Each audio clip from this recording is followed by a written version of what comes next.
Congress party మీద వ్యతిరేకతతో ప్రాంతీయ పార్టీలు పుట్టుకొచ్చినాయి.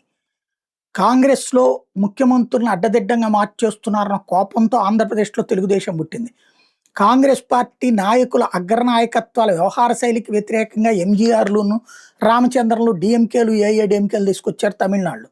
అలాగే కర్ణాటకలో జేడీఎస్ అట్లాగే పుట్టుకొచ్చినటువంటిది.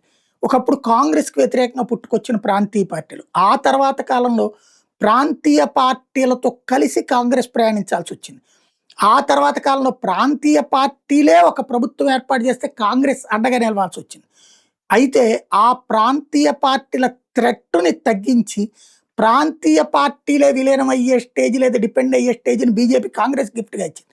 జేడీఎస్‌కి సంబంధించిన కుమారస్వామిని ముఖ్యమంత్రిని ఎట్టా చేయగలిగింది కాంగ్రెస్ పార్టీ? బీజేపీ ఇవ్వబట్టినే కదా అవకాశం. అట్లాగే కేజ్రీవాల్ అంటోడు ముఖ్యమంత్రి ఎట్టయ్యాడు అప్పట్లో. 27 సీట్లు వచ్చినోడు 31 సీట్లోని బీజేపీ వదులుకోబట్టినే కదా!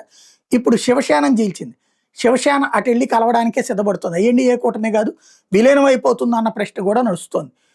ఒక ప్రచారం కూడా జరుగుతోంది. ఉద్ధవ్ థాకరేని పీసీసీ అధ్యక్షుడిగా పెడతారని.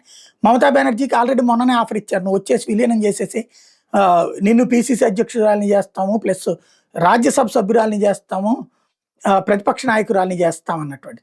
రాబోయే రోజుల్లో కాంగ్రెస్ పార్టీకి బీజేపీ గిఫ్ట్ ఇస్తుందని చూడాలి.